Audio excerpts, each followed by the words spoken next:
Well, welcome back, DIY car guys and car girls, and you read the title correctly. It's official. I am a unemployed bum. I was hoping to have two videos this week for you guys. I was hoping to have one on the LT1 conversion intake, but we got the plate. There was a couple of issues. Had to send the plate back, and hopefully it's getting a new plate in, and we can get a video out on that so you can see the whole process of the finished intake on that dry nitrous setup.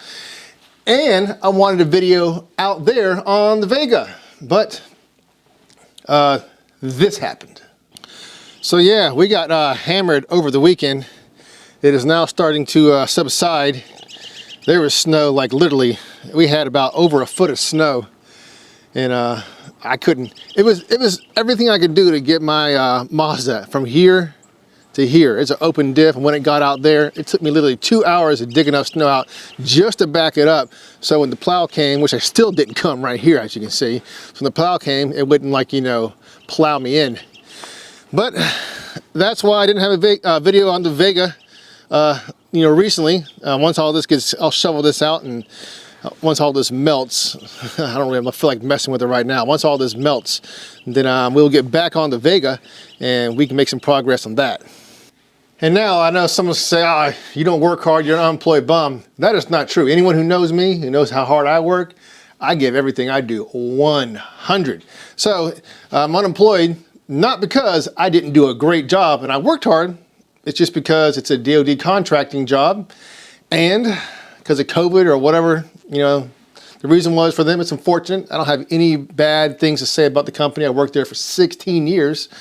So it's unfortunate, but we'll see what's on the horizon. Hopefully better things for me in the future. All I can do is just work hard, put out the resume, and hope that I get something soon. So that's what we're talking about today.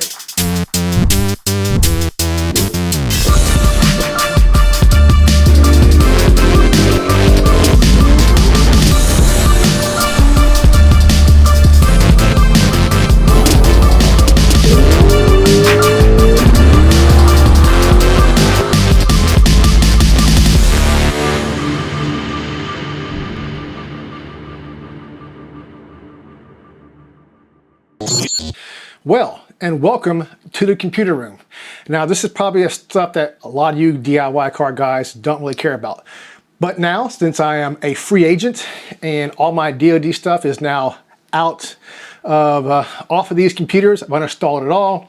Everything's on a secure hard drive, an encrypted hard drive, because that's one of the requirements. You're doing DoD stuff, you're working from your house, it has to be encrypted and on secure devices. So I can't show you guys what I've done over the years on DoD contracts, because number one, it was a disclosure agreement, and number two, it's for DoD agencies and it's not for public release, so I can't show you guys any of that. But I can give you guys demonstrations of what I have done in the past for the DoD organizations or corporate entities.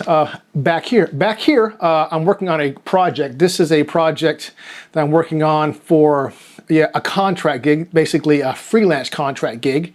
I can show you guys the graphics because I didn't sign any disclosure stuff. I won't give out the particulars of what this video is going to be in the end, but I can at least show you guys, you know, and promote myself a little bit, because graphics, 3D, video, photography, that's what I've done over the years to pay the bills. It is not working on cars. It is not tuning carburetors.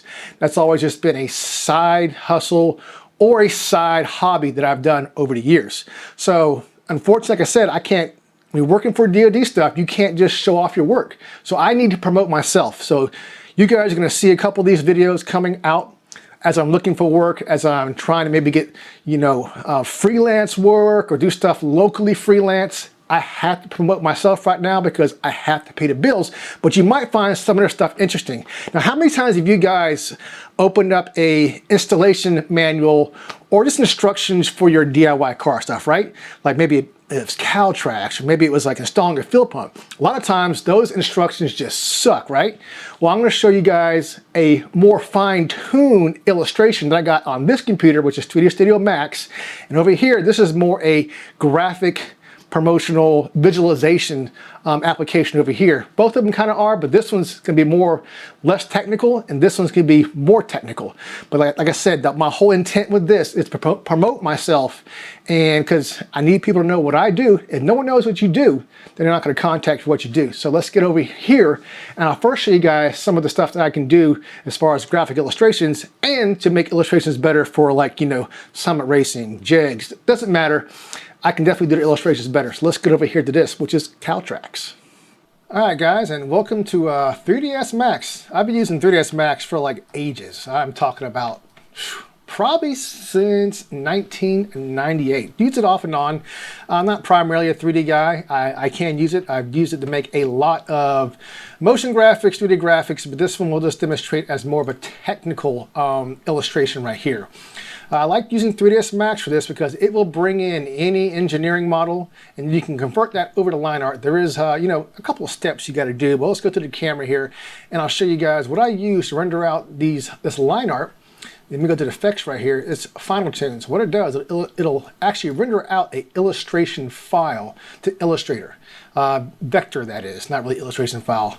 Vector illustration. So we'll go over here. Let's first render it. This is what the finished piece would look like. Of course, you would have instructions right here. This is just some of the things that I put together as a style sheet, so that way, if I'm making these illustrations for a company or whoever wants this illustration, I know to keep everything uniform and it has the same style, so we don't have different size. Arrows don't have different size. Callouts, blah, blah, blah, blah, blah, right? So this is how it renders out of Max, and I had to add all this stuff right here after the fact, because Max will not render out this stuff right here. So let's go to Max, and I'll go ahead and hit F9. We'll render it out, and we're just going to save over that, and there is what the plugin does. It just exports it right into Illustrator. Kind of cool, right? So that is the file, and if you look, everything is vector based. So it's all vectors. Now it does do a couple of things that are odd like this. So I can just go in here, and then if I go to my little actions right here, we can delete overlapping lines, right? So now if we go to the illustration, we don't have overlapping lines. See? Gone now. And then we can also go in right here, and if we go to path, simplify, and then we click out of it, you can see now we have our paths that are a lot more simple, less points. And of course you have to go back and fix a couple of things in here, but it is way quicker than drawing it by hand. That would take me forever to draw by hand. I could model it up from an engineering drawing, put it into the correct view, and we can render out to line art just like this guy right here. All right, so that's more of that technical stuff. Like I said, I'm not sure if I said this, but what I'm gonna find a shameful illustration that's made from either Jigs, Summit, TCI, whoever. You know, you get those illustrations that just totally blow, and you're like, this thing is horrible, and you have to figure out yourself.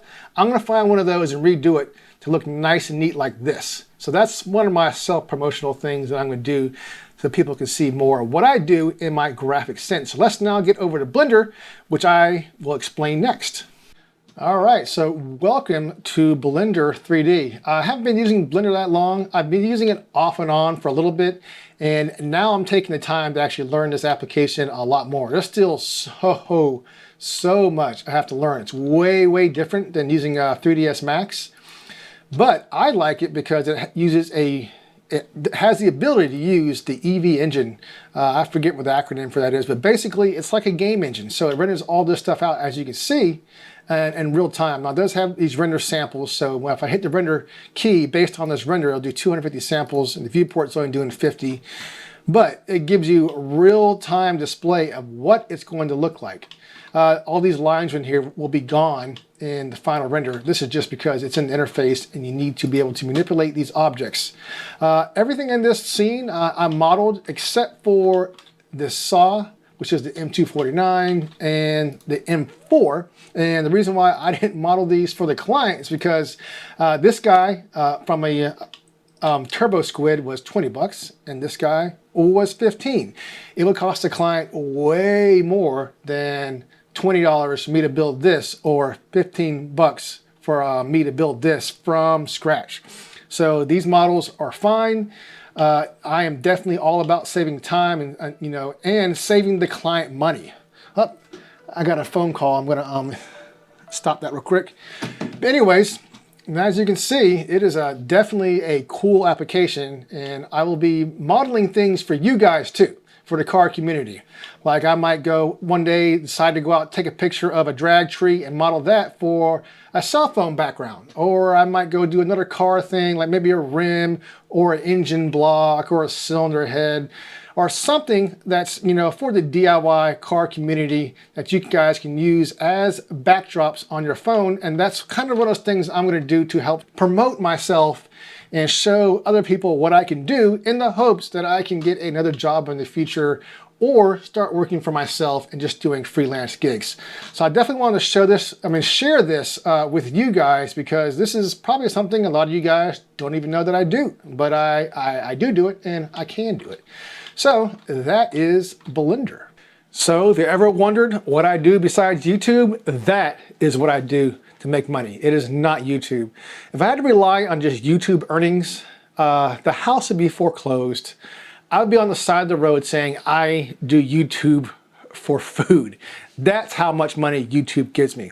It'd be nice if I had a whole bunch of subscribers, enough money to only make an income on YouTube, but that is not how it is for me right now. So I know some of you guys, if you're still watching this, most of you probably have clicked off of it. But if you are watching it, this is necessary for me. I'm gonna start mixing in these videos to promote myself. And don't worry, I will be getting back to the regularly scheduled YouTube videos doing DIY car stuff that most of you guys have subscribed and come to my channel for. So next video, I'll be doing Noah's intake.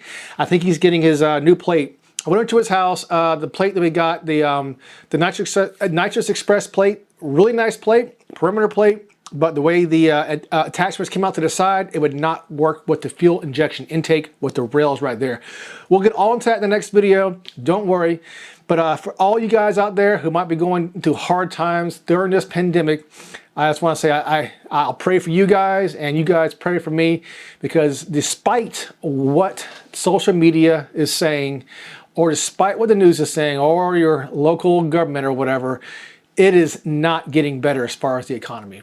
I still think there's going to be worser times ahead of us, but I'll pray for the best, because I don't want that for our great nation. But with that said, hang in there, guys. Don't forget to subscribe, and peace.